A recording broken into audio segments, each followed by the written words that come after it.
আসসালামু আলাইকুম। এটিএন বাংলার গ্রামগঞ্জের খবরে সবাইকে স্বাগত জানাচ্ছি। আমি শান্তা ইসলাম। শুরুতেই বিআরবি কেবলস সংবাদ শিরোনাম। ডিসেম্বরে জাতীয় নির্বাচন আয়োজন সম্ভব, সংস্কারের জন্য দীর্ঘ সময়ের প্রয়োজন নেই, দাবি রিজভীর। গড়িমসি করলে সরকারের উদ্দেশ্য নিয়ে দেখা দেবে সন্দেহ।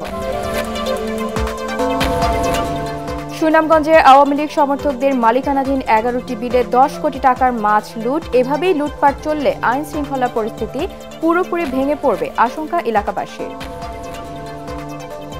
আবাদে ভরা মৌসুমে জিকে সেচ খালে পানি সরবরাহ বন্ধ, ব্যাহত হচ্ছে চাষাবাদ। পদ্মার পানির স্তর নেমে যাওয়া ও পলি জমার কারণে মিলছে না পানি, বলছে কর্তৃপক্ষ।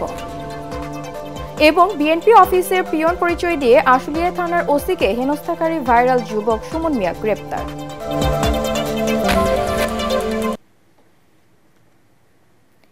শুনছিলেন বিআরবি কেবলস সংবাদ শিরোনাম। এবারে জানিয়ে দেব বিস্তারিত সংবাদ। সরকার ও নির্বাচন কমিশন আন্তরিক হলে ডিসেম্বরের আগেই জাতীয় নির্বাচন আয়োজন সম্ভব বলে দাবি করেছেন বিএনপির সিনিয়র যুগ্ম মহাসচিব রুহুল কবির রিজভী। রাজশাহীর ভুবন মোহন পার্কে আমরা বিএনপি পরিবার আয়োজিত অনুষ্ঠানে তিনি বলেন, জাতীয় নির্বাচন নিয়ে গড়িমসি করলে সরকারের উদ্দেশ্য নিয়ে জনমনের সন্দেহ দেখা দিবে।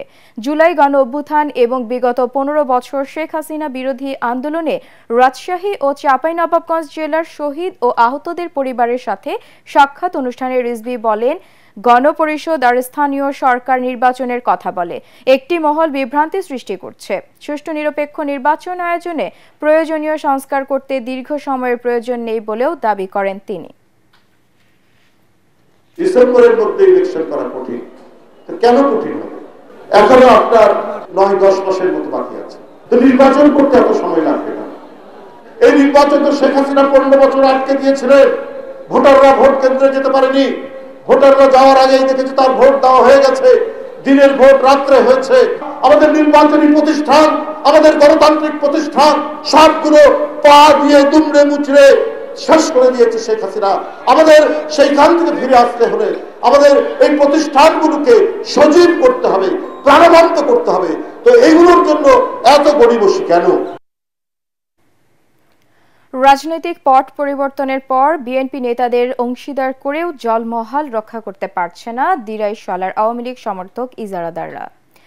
গেল 6 দিনে আওয়ামী লীগ নেতা ও সমর্থকদের মালিকানাধীন এই 2 উপজেলার 11টি বিলে কমপক্ষে 10 কোটি টাকার মাছ লুট হয়েছে বলে দাবি ইজারাদারদের।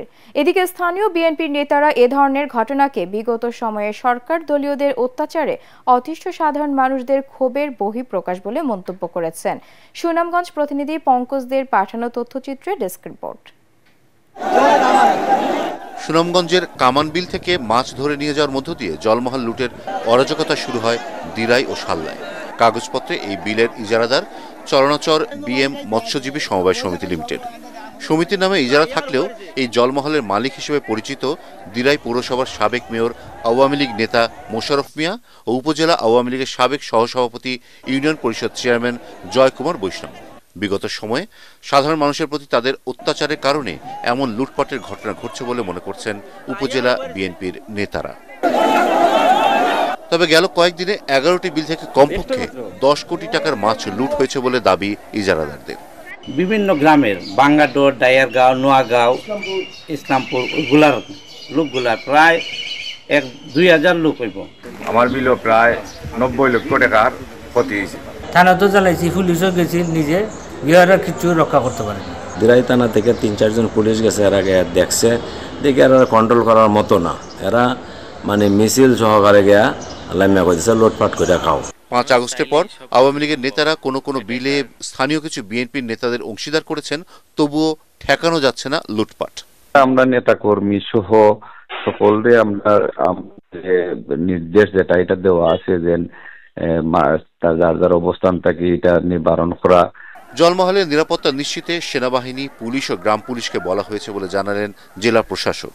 ইজারাদারদের বলছি তারা মামলা করার জন্য, যদি মামলা করে এই বিষয়ে আমরা আইনানুগভাবে শক্ত অবস্থান গ্রহণ করব, যাতে এই ধরনের দুষ্কৃতিকারীরা পার না পায়। এভাবে লুটপাট চললে দেশের আইন শৃঙ্খলা পরিস্থিতি পুরোপুরি ভেঙে পড়বে বলে আশঙ্কা সচেতন মহলের। Bureau report, ATN Bangla.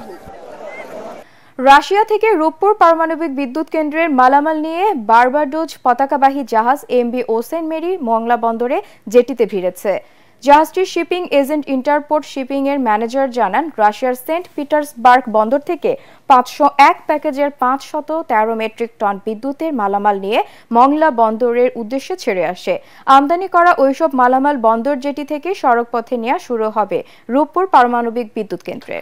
রাজশাহীতে সাব্বির বাবু নামে এক যুবলীগ নেতাকে গ্রেপ্তার করেছে যৌথ বাহিনী। মহানগরীর দড়ি খরবোনা রেলগেট এলাকায় মুন রাবেয়া টাওয়ার নামের একটি 10তলা ভবনে তল্লাশি চালিয়ে তাকে গ্রেপ্তার করা হয়। তার বিরুদ্ধে নগরীর বোয়ালিয়া থানায় ছাত্র জনতার উপর বোমা হামলা সংক্রান্ত মামলা রয়েছে। তিনি রাজশাহী মহানগর যুবলীগের সাধারণ সম্পাদক তৌহিদ আল রনির ক্যাডার বলে জানায় পুলিশ।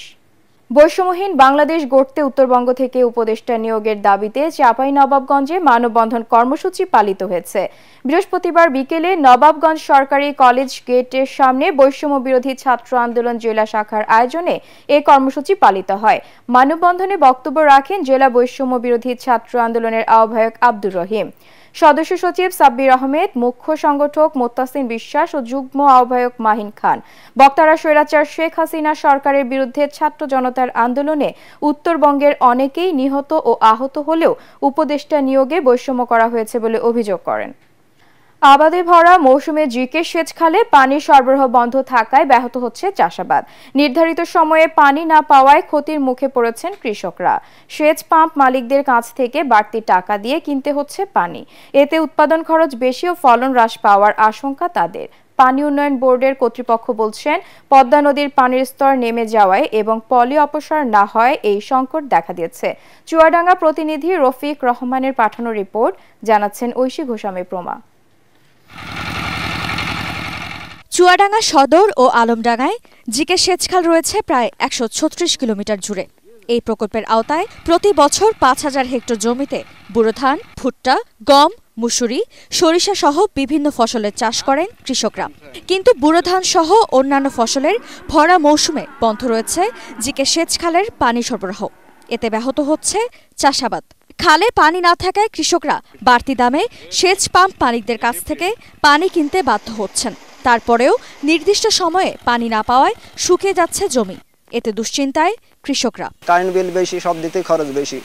এরপরে যদি আবার যদি পানি মানি দিত আমাদের মনে হয় সুবিধাই হইতো। এখন ক্যানাল ধরেন সব ফাইটিয়ে আছে, সসিল হয়ে গিয়েছে, বোরিংয়ে পানি পড়ছে না। এখন আমাদের তো চারদিক থেকে সমস্যা। এখন যদি 4000 টাকার পানি কিনি, আমরা যদি বোরিং করি তাও আমরা ফসল ফলাতে পারছি না। পর্যন্ত জিকে পানি দিতে পারেনি। তাদের সাথে যোগাযোগ করা হলে তারা বলেছে 25 তারিখের আগে, 25 তারিখের পরে তারা জানাতে পারবে জিকে থেকে পানি দিতে পারবে কি পারবে না। কুষ্টিয়ার ভেড়ামারা থেকে সেচ প্রকল্পের আওতায় চুয়াডাঙ্গায় কৃষকদের পানি সরবরাহ করা হয়। সেই অংশে পদ্মার পানির স্তর নেমে যাওয়া এবং পলি জমে থাকায় পানি পাওয়া যাচ্ছে না বলে জানান পানি উন্নয়ন বোর্ড কর্তৃপক্ষ। আমাদের যে চ্যানেল দিয়ে পানি আসে ভেড়ামারায়, সেটার খনন কাজ চলমান আছে, অতি শীঘ্রই শেষ হবে। ঊর্ধ্বতন কর্তৃপক্ষ জানিয়েছেন আমরা অতি শীঘ্রই পানি পাব। দ্রুত কাজ শেষ করে জিকে সেচখালে পানি সরবরাহ করা হবে, এমনটাই প্রত্যাশা চুয়াডাঙ্গাবাসীর। Bureau report, ATN Bangla. BNP অফিসের পিয়ন পরিচয় দিয়ে আশুলিয়া থানার ওসিকে হেনস্থাকারী ভাইরাল যুবক সুমন মিয়াকে গ্রেপ্তার করেছে পুলিশ। চাঁদপুরের শাহরাস্তি উপজেলার তিশসী এলাকায় অভিযান চালিয়ে তাকে গ্রেপ্তার করা হয়। ঢাকা জেলার অতিরিক্ত পুলিশ সুপার শাহিনুর কবির জানান, গ্রেপ্তার সুমন মিয়া আশুলিয়া এলাকায় ভাড়া বাসায় থেকে পতিত আওয়ামী লীগ সরকারের সময় গার্মেন্টস ফ্যাক্টরিতে শ্রমিক নেতা হিসেবে কাজ করতেন। বর্তমানে তিনি বিভিন্ন জায়গায় বিএনপির কেন্দ্রীয় অফিসের পিয়ন পরিচয় দিয়ে মানুষের সাথে প্রতারণা করে আসছিলেন। সুমন মিয়া চাঁদপুরের শাহরাস্তির চান্দেল এলাকায় আব্দুর রবের ছেলে। হবিগঞ্জ মেডিকেল কলেজ বন্ধের ষড়যন্ত্রের প্রতিবাদে মানববন্ধন করেছে সম্মিলিত ছাত্র সমাজ। গতকাল বিকেলে জেলা প্রশাসকের কার্যালয়ের সামনে এই মানববন্ধন অনুষ্ঠিত হয়। মানববন্ধনে বৈষম্য বিরোধী ছাত্র আন্দোলনের জেলা আহ্বায়ক আরিফ তালুকদার, সদস্য সচিব মাহাদি হাসান, বিএনপি নেতা অ্যাডভোকেট সগির আহমেদ সাজ্জাদ, নাগরিক কমিটির মুখ্য সংগঠক পলাশ মাহমুদ, জামায়াত নেতা আতিকুল ইসলাম সোহাগ সহ অন্যান্যরা বক্তব্য রাখেন। বক্তারা মেডিকেল কলেজ বন্ধ করা হলে রেলপথ ও মহাসড়ক অবরোধের মাধ্যমে সারা দেশের সাথে যোগাযোগ বন্ধ করে দেওয়ার হুমকি দেন। মৌলভীবাজারে বড়ইয়ের বাম্পার ফলন এবং দাম ভালো পাওয়ায় স্বাবলম্বী চাষিরা। আবহাওয়া ও মাটি ভালো থাকায় মৌলভীবাজারের পাহাড়ি টিলা ও বসতিতে চলতি মৌসুমে সুস্বাদু ও মিষ্টি বড়ইয়ের ব্যাপক আবাদ হয়েছে। অনেক জায়গায় দেখা যায় 4 থেকে 6 ফুট উচ্চতার গাছে দেশি বিদেশি বড়ইয়ের ভারে ডাল নুয়ে পড়েছে। জেলার কমলগঞ্জ উপজেলার আলীনগর ইউনিয়নের যোগীবিল গ্রামসহ কয়েকটি স্থানে 50টির অধিক বাগানে সুস্বাদু কাশ্মীরি আপেল কুল, বাউকুল, নারিকেল কুল, বিনা এক চায়না টকমিষ্টি এবং বলসুন্দরী বড়ইয়ের চাষ হয়েছে। এইসব বাগানে কর্মসংস্থান হয়েছে শত শত শ্রমিকের। স্থানীয় চাহিদা মিটিয়ে মৌলভীবাজারের বড়ই সরবরাহ করা হচ্ছে দেশের বিভিন্ন স্থানে। জামালপুরে যমুনা ও ব্রহ্মপুত্রের চরাঞ্চলে হতদরিদ্র মানুষের ইফতার ও সাহরির জন্য 500 পরিবারের মধ্যে খাদ্য সামগ্রী বিতরণ করা হয়েছে। দুস্থ 8 বাংলাদেশের আয়োজন ইসলামপুর উপজেলার চর পুটিমারি ইউনিয়নের চরে এইসব খাদ্য সামগ্রী বিতরণ করা হয়। প্রতি পরিবারের জন্য খাদ্য সামগ্রীর মধ্যে ছিল চাল, ডাল, সয়াবিন তেল সহ 12 ধরনের 43 কেজি করে পণ্য। দোস্ত 8 বাংলাদেশের প্রতিষ্ঠাতা চেয়ারম্যান জাহাঙ্গীর আলম চৌধুরী সহ অন্যান্যরা এই সময় উপস্থিত ছিলেন। দর্শক, পরবর্তী সংবাদ দেখার আমন্ত্রণ জানিয়ে এখনকার মতো শেষ করছি। এটিএন বাংলার সংবাদ ইউটিউবে দেখতে ব্রাউজ করুন youtube/ATN বাংলা নিউজ। ধন্যবাদ।